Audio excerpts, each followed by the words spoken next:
I have a question for you guys. The question is, how do you think you can promote this idea of when someone asks, how are you doing? Or when you ask, how are you doing? Actually providing a safe place where someone feels like they can respond to that. I'm almost immediately I because I'm thinking of all the times that in context we ask that question. Normally it's at times where you know full well you are incapable of having a conversation. So it'll be okay, you're walking into the store. Oh, how's it going? All right, cool. You're shopping, right? If you're Yeah. at work, it's like, oh, good morning, how are you? Blah, blah, blah. And then you're out. Even at church sometimes, it's like you ask someone how they're doing 2 minutes before meeting starts. Are you did you really, are you prepped to have that conversation? And so what I notice is, because I love I love talking. And for me, I think if you ever catch me at a time where there is time, if you catch me at a time where there is time, that's normally where I see people open up. And even for myself, I normally don't shy away from conversations. I'm actually, it feels uncomfortable for a while when, I mean, not for a while, but it feels uncomfortable when someone asks you deep questions. But for the most part, you talk about it, you open up. And I think generally people do open up when you show that you have time to have this conversation. So I think that's a big thing. I don't think that it's that people don't want to talk. I think it's the way that the question is, it's the context surrounding when and where the questions are asked. And perhaps, we should either postpone how are you doing for when you're exiting shopping to where there's more time, or there's situations that I think we can do a better job at asking. And to add to that, Philip, with the idea of making sure that people have time to actually engage in the conversation, if just rephrasing the question, because if I see you and I see you have your bubbly and beautiful as always and smiley, and I go, oh, how does that? You have like, just with the way, just your countenance, the way you look, and oh, you look beautiful, or you look happy today. What's going on? Or you look kind of, you look down or sad. What's anything going on you would like to share? Or just rephrase the question in a way that people on you were interested. First of all, you have read the way they look, and being able to read, you might be wrong. Someone might be feeling just smiley just because they want to put on a smiley face, but maybe asking, like, and then really engaging and reading that emotion on their face, and then asking them, oh, so what's happening? Like, it gets there. Okay, maybe you really want to know what's happening. So I think that for me, it's just rephrasing that question and asking it in a way that shows that you really want to understand what's going on, and not just how are you doing, but you look kind of down, or is everything okay? And just engage a little bit slightly differently. That's an investment. I think many people are scared of the investment. Many people don't have the time or emotional collateral or capital to invest into having that conversation. Because if you're a decent person and someone says, you know what, I'm doing terrible, I'm doing terribly, my kids are out of school, they got kicked out of private school, now I gotta put them in a situation that I didn't really want them to be in, or I'm going through a marital issue or relationship crisis. A lot of people are not ready to invest in the work and the relationship building that it takes to have those conversations. You can find yourself even in too deep, where the problems of the people around you become heavy on you. But it's tough. I don't know what the answer is, as far as maybe it's let go and let God. Maybe you can be someone's angel, and you just, as we read in Matthew, just stop worrying and have these conversations, and God will take over.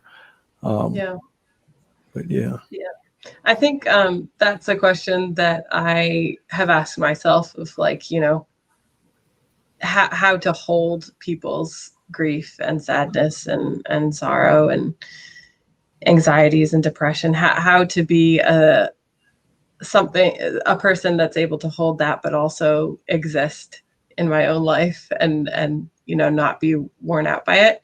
And the feeling that I've gotten is it's like exactly what you said of let go and let God, that recognizing at the end of the day that I'm not God, but I am someone who can listen. And so even if I can't fix this problem, or I can't even give an answer that fully feels like it satisfies a concern, the mere fact that I can listen, I think it's very powerful being able to listen, that it can provide incredible relief to a person, just to be able to say, this is what's going on for me. And so for me, I think what I would say is, with this question of how are you, I am going to be more intentional about not asking it if I'm walking. Unless that person is walking with me, I want to make a point of, I'm going to stand still, that I'm here and I'm present and I'm with you. And so body language is a big one.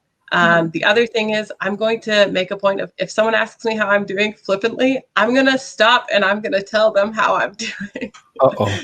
That one's going to take some practice. And I'm giving you guys a heads up. Well, that's good to know. Thank you. Now you know not to ask you how you're doing. Oh, great. Thanks, Laura. Boy. Yeah.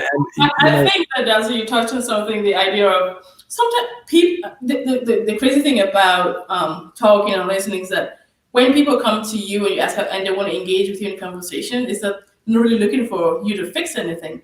They're just looking for someone who is just willing to listen. Yeah.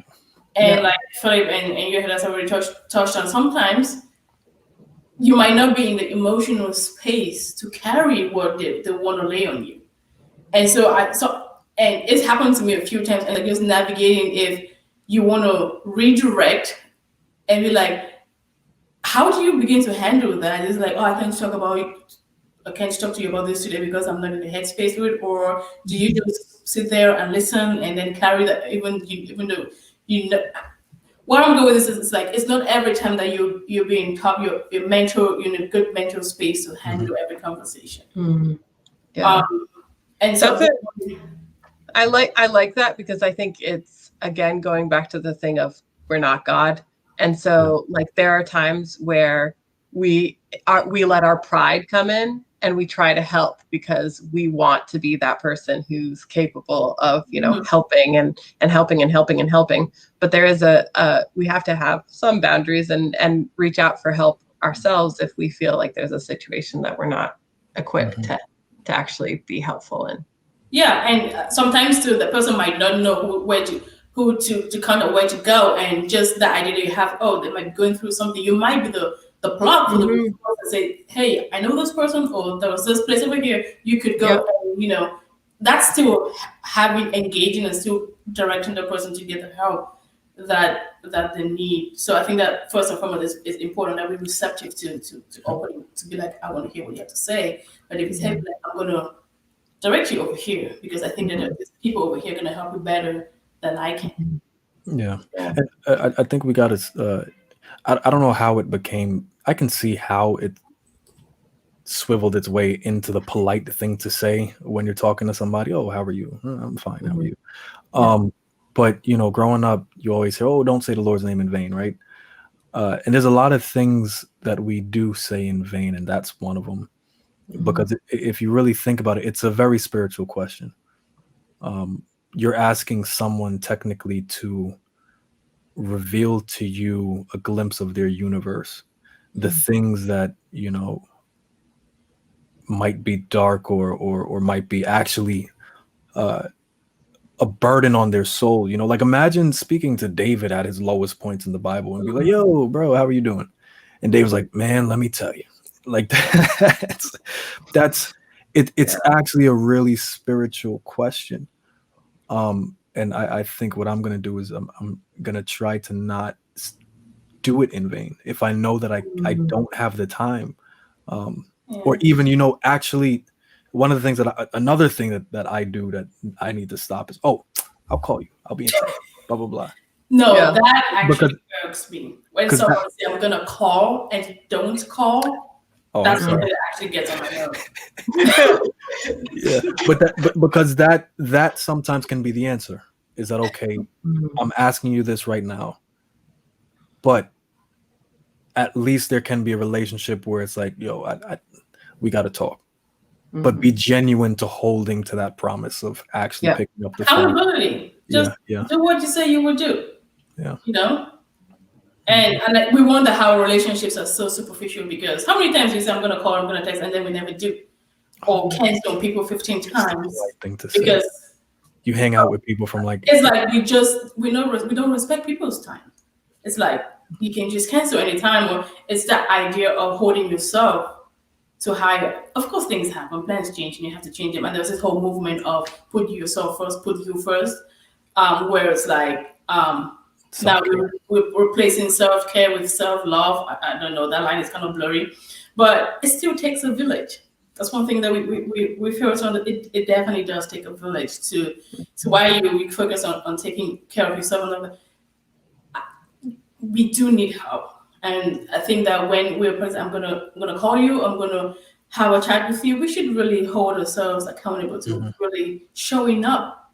Our words matter. Yeah, our words, they do matter. Why do they really? Yeah. Hashtag. I love the don't use this word in this phrase in vain. I think that's going to be our next post after this. Just start a trend of things. Yeah, we're going to start it. Don't use this phrase in vain. How are you doing? Actually mean it.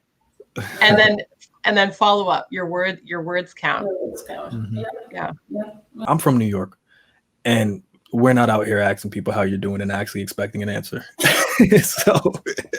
so when it was a Saturday, there was nothing left to do. We weren't pressing for time, and someone asked you, "How are you doing?"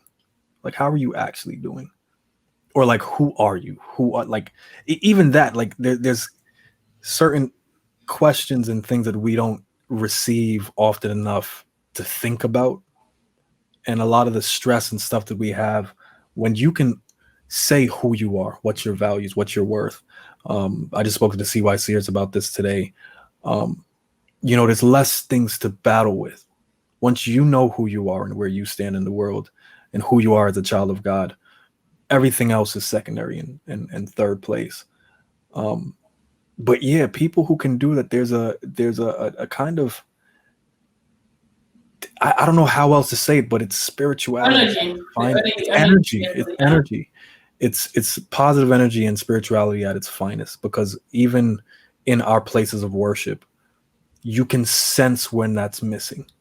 It's unfortunate that many people are in situations where even in their spiritual homes or spiritual gyms, which would be the church, these questions aren't even asked genuinely. People say, oh, I'm not going to tell this person this, that, and the third, because they're going to gossip and tell this person. And it's sad that that's where we are. But, if hopefully that's something that we can work on while we're isolated. Mockery of people's, but it's just in like Paul says. Yeah. Mm-hmm. Yeah. And I was just thinking about like the place of worship, but with regards to in this whole web of emotions and struggles and all of that, there's one powerful tool that we have, and that's prayer. Mm-hmm. That's really crying it out to God. And if you're familiar with the movie War Room, some women know me, we always have a War Room section. I have a War Room playlist on my phone. And when I get in that zone, when I really, you'd be like, okay, this has to be between God and me right now. I'm going to come talk to her, that's a lady. I'm going to call up my friends, my mom or that. But right now, this is between me and God. I put that playlist on and I am crying it out. You think of when Hezekiah, he was given this number of years to live, and he took, or when Sennacherib sent the letter, and he took that letter and to the temple and laid, well, we can't go to the temple right now, but you can create your own section in your house, and laid it out there and just cried out to God. And sometimes that the God's response might not be immediate, like what we're looking for, because He knows best. But there's a lot of relief that comes from just. And if you're worried about people making a mockery of your plight, that's another way to go. Just we don't praying and just we're so used to saying this quick 30 seconds prayers before we go to bed, get up in the morning, before we eat, but really saying today I'm battling this out with God. Yeah. And that's a release for me. I do that when I've like hit the wall. That's where I go first. Yeah. Bringing it all back to him. So ultimately, how we're doing, we can give that to God fully. Yeah. And giving it to God, it comes with practice. Mm-hmm. And it, like we talked on waiting and just waiting. We all know that by now that We're waiting impatient creatures. it is hard. And which is why while you're waiting, we really just need those people around us and continue to build those relationships that strengthen and build us and our faith and encourages us. And because a lot of life is hard as it is already. People are going through a lot of difficulties. Mm-hmm.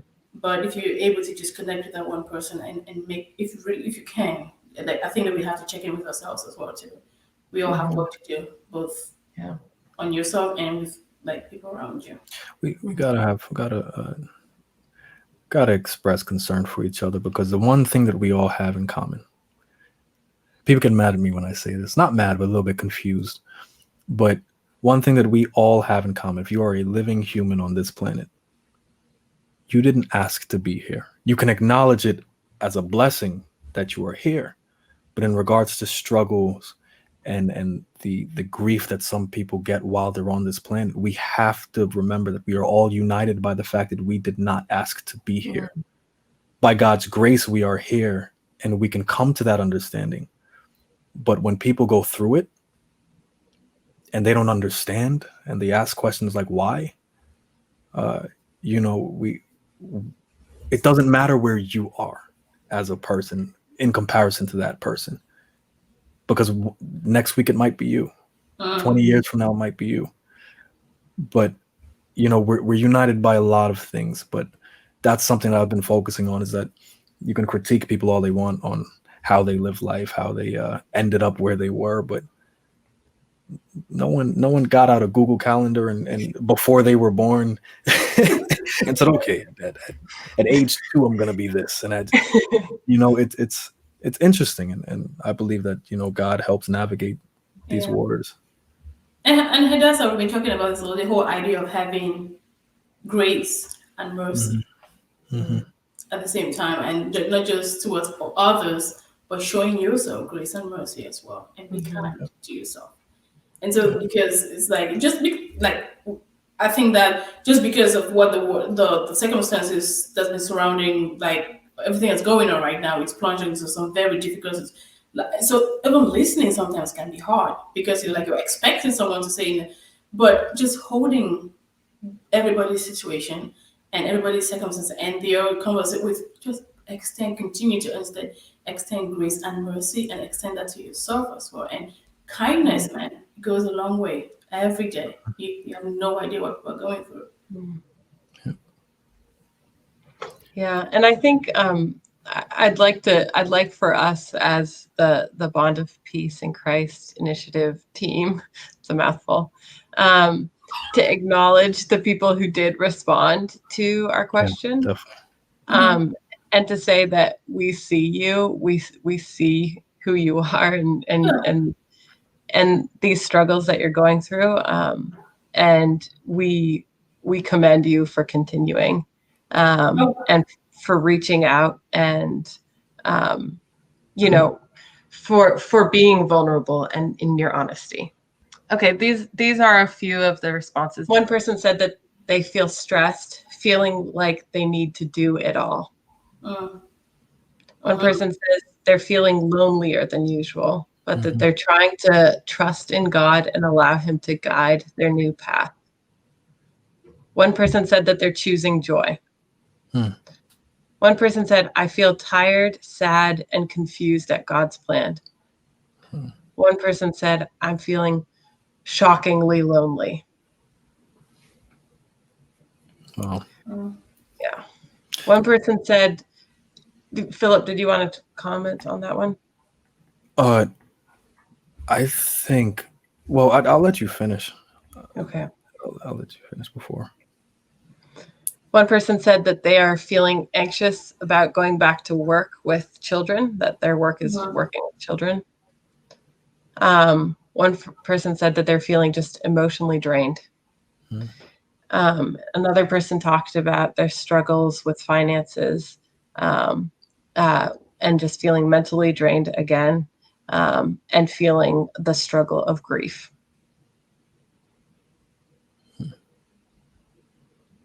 So. Well, it's interesting. The one that popped out, they all pop out. They're all very relatable. It's weird. I don't think we've ever been unified by these seemingly depressing descriptions of how we feel. But the person who said I choose joy, it's interesting because, you know, the scripture that comes to mind is count it all joy when you know. Yeah. You know, and I think even the life of Christ kind of says that kind of leads me to believe that there is a level of Zen